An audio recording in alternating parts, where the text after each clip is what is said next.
Those of you that have been following me for a long time, you guys know that I like 190Es. I've had a Cosworth, I've had a base model 190E, I've had two pre-merger wide-body AMG 190Es, and my latest purchase is a 190E, and I'm going to show it to you in a minute. It's a 1985 with right around 130,000 miles and a 2.3, but it is special, and I couldn't pass it up. But I don't think I'm going to keep it. I'm probably going to list it on the MB market. I do have too many projects I'm working on, so let me show you guys the car and let me know what you guys think of it.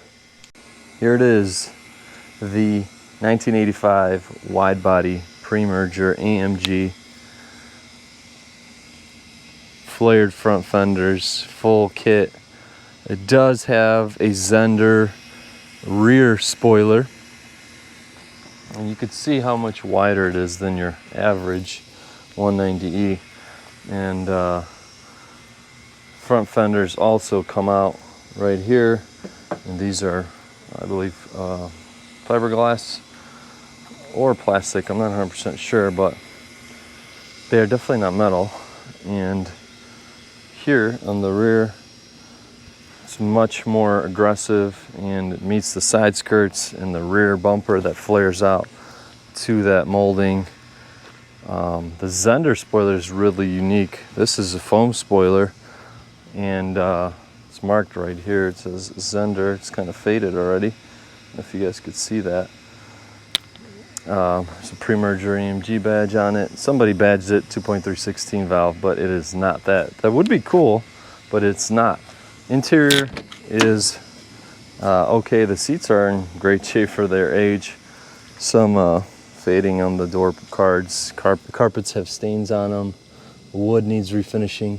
But look at this. When was the last time you saw an uncracked 190E dashboard?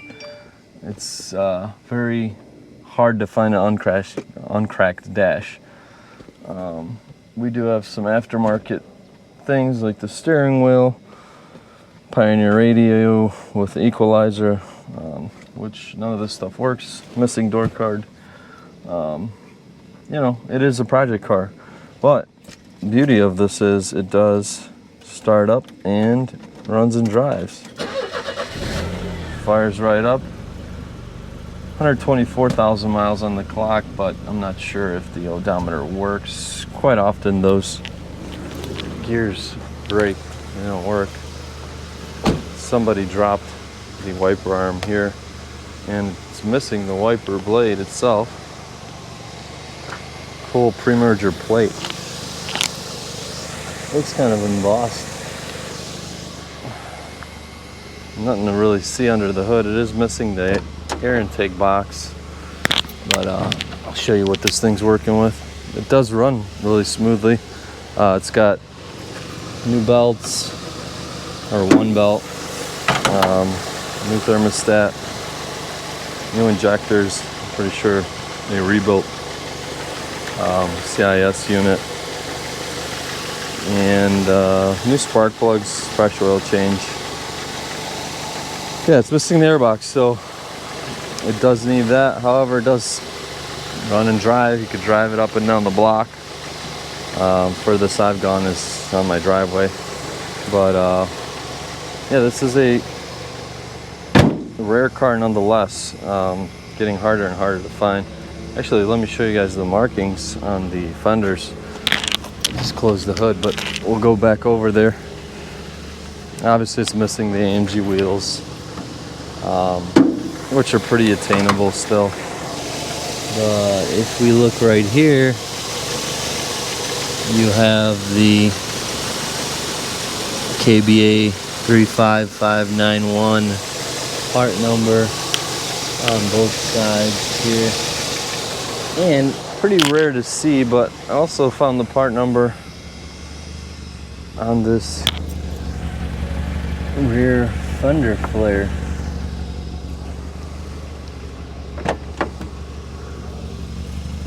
You know, I believe this was a white car previously. I'm not 100% sure, but it is Palomino interior. Gray market import, sign identification number in the state of Washington. And the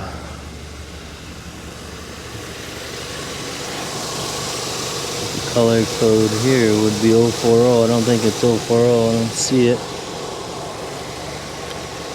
Yeah, this car is up for grabs, guys, so you'll be seeing it on the MB market if anyone is interested.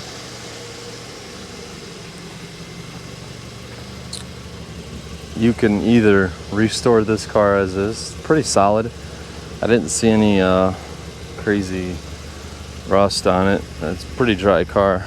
It's from Washington, so I don't think it's that bad. Some surface corrosion here. Missing the spare, missing the cover, some spare parts. It also has a new gas tank, fuel sending unit. And the door is still shut like every Mercedes. Look at that. It's the best thing ever. Surface rust right there. Overall, pretty dry car. This will be needing repair on the AMG bumper. Other than that, I mean, all the parts that you need are here. Would be pretty interesting to see like some sort of C36 manual swap or something cool. That would be pretty neat. Yeah, this thing has some kind of turbo, Raid turbo steering wheel. Never seen one. Temperature's good. The windows don't work. None of the electronics are working for whatever reason. I checked the relays, but I might have a bad relay as well. Recirculate button does turn on. Fan does not work. So there you have it, guys. A 190E wide-body AMG. If you guys look up some pictures, actually I'll put one down in the video. You'll see how cool this car can look. You could even rat rod this one, put some pentas on it, lower it, and just drive it as is. You're not going to see another one. It's one of those unicorns that don't pop up very often. So if you like smaller cars like this one, this is a really cool car to get into. It's a lot cheaper than the other pre-mergers, so don't sleep on these cars. I'll give you guys a little bit of a garage update. My brother's Chrysler Conquest TSI is also for sale if anyone is interested in one of these. This car is a nice Survivor. It has black leather interior, automatic transmission for those of you that don't really care for manual. It does have the rear glass top, has the wider SH wheels. These are refinished, brand new tires, louvers, which are pretty rare. Really cool car. These are getting hard to find, in good shape. It's got a little bit of rash here on the bumper, but nothing too bad. Got the pop-up headlights, pretty iconic 80s. And these were made in Japan as the Mitsubishi Starion and rebadged for the US market as the Chrysler Conquest. These are turbocharged 4-cylinder engines. There it is in all of its glory. You got a nice aftermarket radiator for better cooling. Pretty simple car to work on and to modify. You could put a bigger turbo. It's got a nice downpipe here. It'll need a little bit of TLC. It's not a perfect car, but doesn't need much, to be honest. Fires right up. Let's take a look at the cool gadgets inside. It's got the turbo seat belts. Those are really cool. It's not tall people friendly, so if you are tall,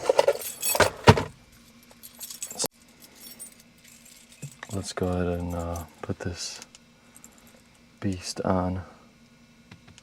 Let's go ahead and put this beast on. Show you guys the gadgetry in here. You got all the. Let's go to JVC. It does have the factory radio for it if anyone wants that. You got 2 speeds, 1 and 2. Temperature control, economy.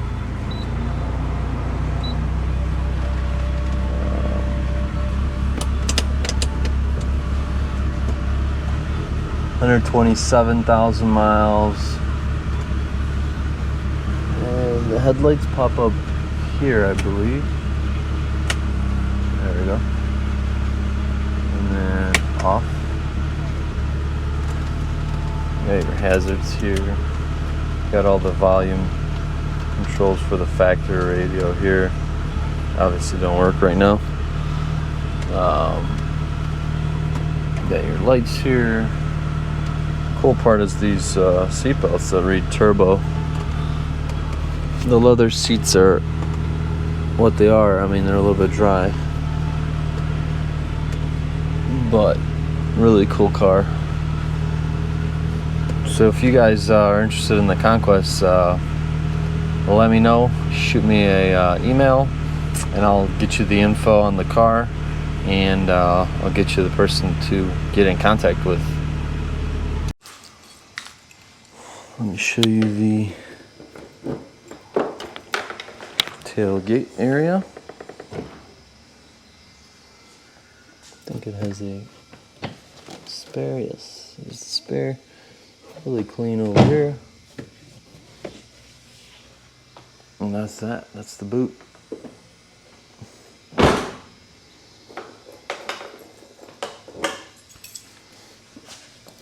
Factory exhaust.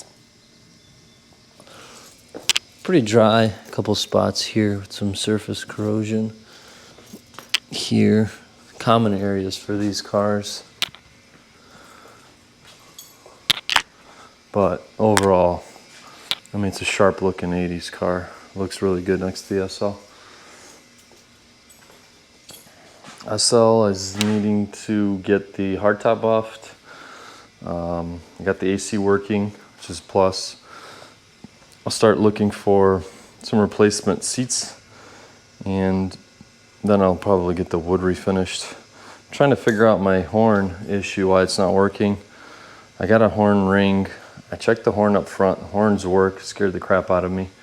But still, when I press on the horn up here, it's not working. So either there's a disconnect somewhere in between the cable that runs to the relay. I checked the relay, seemed to be fine.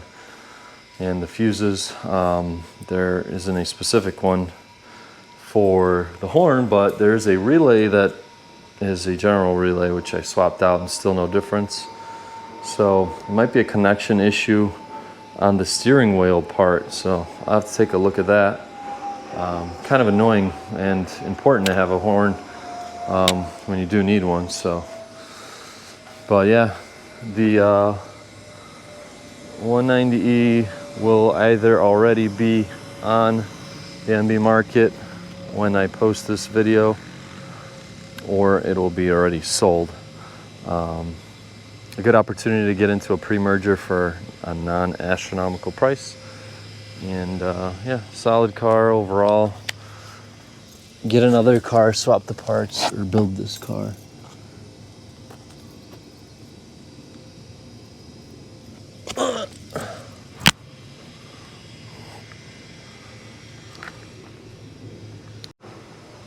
Also, my plate came in, and I got 6-liter dual overhead cam, old school Chicago Heights Ed Mateo Mercedes Porsche plate frame I had laying around. Kind of suits the car.